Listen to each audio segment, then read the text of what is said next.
ठंडी की आहट के साथ ही मिट्टी की सौंधी खुशबू भी लौट आती है। घड़े, सुराही और मटकों में ठंडा पानी पीने की परंपरा आज भी लोगों के दिलों में बसी है। लेकिन इन खूबसूरत घड़ों को बनाने वाले कुम्हार आज खुद आर्थिक तंगी की मार झेल रहे हैं। लखनऊ के मोहनलालगंज में पीढ़ियों से मिट्टी को आकार देने वाले ये कारीगर अब सरकारी मदद के इंतजार में हैं। गर्मी शुरू होते ही कुम्हारों की बस्तियों में चाक फिर घूमने लगता है। गीली मिट्टी जब चाक पर चढ़ती है तो कुम्हार के हाथों से निकलकर घड़े और सुराही का रूप ले लेती है। ये सिर्फ मिट्टी के बर्तन नहीं, बल्कि सदियों पुरानी परंपरा और हुनर की पहचान है। लेकिन बदलते वक्त के साथ इन कारीगरों की मुश्किलें बढ़ती जा रही हैं। एक तरफ बाजार में प्लास्टिक और फ्रिज का बढ़ता चलन, तो दूसरी तरफ सरकारी योजनाओं का फायदा न मिल पाने की शिकायत। इन सब के बीच कुम्हारों का ये पुश्तैनी काम अब धीरे धीरे संकट में पड़ता जा रहा है। देखिए लखनऊ से हमारे संवाददाता MM खान की ये स्पेशल रिपोर्ट। मिट्टी के बर्तन आज भी पूजा पाठ, त्योहारों और स्वास्थ्य प्राकृतिक ठंडा पानी के लिए अहम माने जाते हैं। कई समस्याओं के बावजूद कुम्हार अपनी परंपरा और कला को बचाने के लिए कड़ी मेहनत करते हैं। मिट्टी के बर्तन बनाने की पूरी प्रक्रिया काफी हद तक प्राकृतिक कच्चे माल पर निर्भर करती है। सरकार भी इसके भविष्य और मिट्टी के बर्तन की कला को जिंदा रखने की मुहिम से कुम्हारों को इलेक्ट्रॉनिक चाक और मिट्टी तालाब आवंटित कर रही है। लेकिन सरकार की इस योजना का लाभ शायद कुछ कुम्हारों को ही मिल पा रहा है, बाकी सिर्फ कागजों में सिमट कर रह गया है। लखनऊ से करीब 50 किलोमीटर दूर सिदौली गांव में कुम्हारों के 15 से 20 परिवार रहते हैं। उनकी रोजी रोटी भी मिट्टी के बर्तनों पर ही निर्भर रहती है। इन परिवार के लोगों द्वारा बनाए जा रहे मिट्टी के बर्तन लखनऊ और इसके आसपास के जिलों में सप्लाई होते हैं। दहोहल्ला की टीम जब इन कुम्हारों के पास पहुंची तो इस दौरान पूरा परिवार, जिसमें पुरुष, महिलाएं और बच्चे, मिट्टी के मटके बना रहे थे। चाक पर मिट्टी से सुंदर घड़े तैयार कर रहे शमीम से बात की गई तो उन्होंने बताया कि इस काम में मेहनत तो बहुत है, लेकिन मुनाफा बेहद कम। तो क्या बना रहे हैं? घड़ा जोड़ रहे हैं। अच्छा, तो ये घड़ा जोड़ने में, घड़ा बनाने में कितना मेहनत लगती है आपको? कितनी लागत आती होगी? अच्छा, लागत क्या आती होगी? बहुत लागत।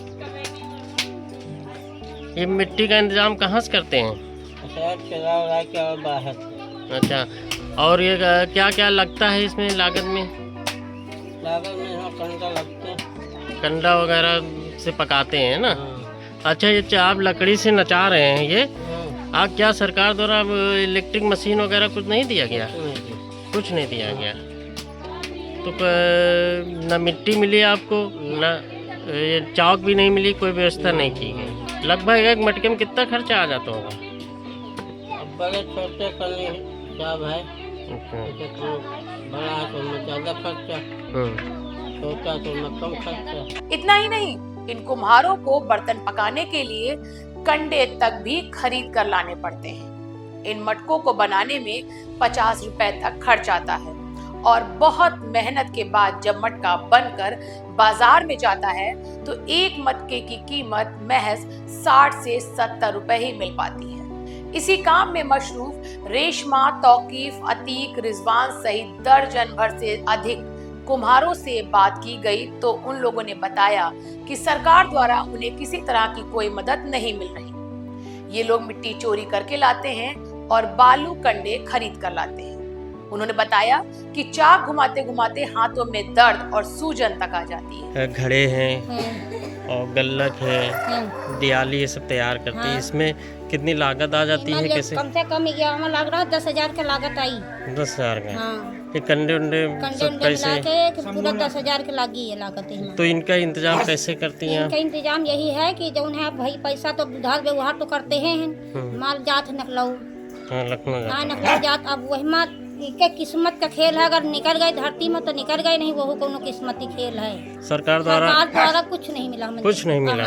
मिट्टी उट्टी कैसे मिट्टी हमारे पास नहीं है, तालाब नहीं, किसी के नाम नहीं है, किसी के नाम तालाब नहीं, किसी के तो नाम मिट्टी कैसे इंतजाम करती हो? नहीं। माटी है भैया साहेब, ऐसे कहूँ उनके काम चुरा चुराया आवत माटी। और कंडे और लकड़ी का भी इंतजाम हाँ कर ये सकते, सब आवा है खरीद के, किसान से खरीद के आवत। किसान से खरीद के हाँ। आता है। सरकार द्वारा मतलब कोई कोई फायदा नहीं दिया कोई जा रहा। चीज नहीं हमें कहीं मिला। देखा जाए तो इन कुम्हारों के पास 2 पैसे कमाने के साल में 2 ही मौके होते हैं, जिनमें दिवाली में दिए और गर्मी में मटके की सप्लाई होती है। इसके अलावा बारिश के मौसम में ये काम ठप हो जाता है। मॉनसून आने के बाद ये कुम्हार अपने बर्तनों को सुखाने के लिए बाहर नहीं रख सकते हैं, ना ही उन्हें भट्टियों पर पका सकते हैं। इसके अलावा उनके सामने सबसे बड़ी समस्या मिट्टी की रहती है, जो आसानी से नहीं मिल पाती है और सरकार भी इस ओर कोई ध्यान नहीं देती। मिट्टी से जीवन को ठंडक देने वाले ये घड़े और सुराही आज उन्हीं कुम्हारों की जिंदगी में ठंडक नहीं ला पा रहे। सरकारी योजनाओं की राह देख रहे ये कारीगर चाहते हैं कि उनके हुनर को भी वो पहचान और सहारा मिले जिसके वो असल में हकदार है।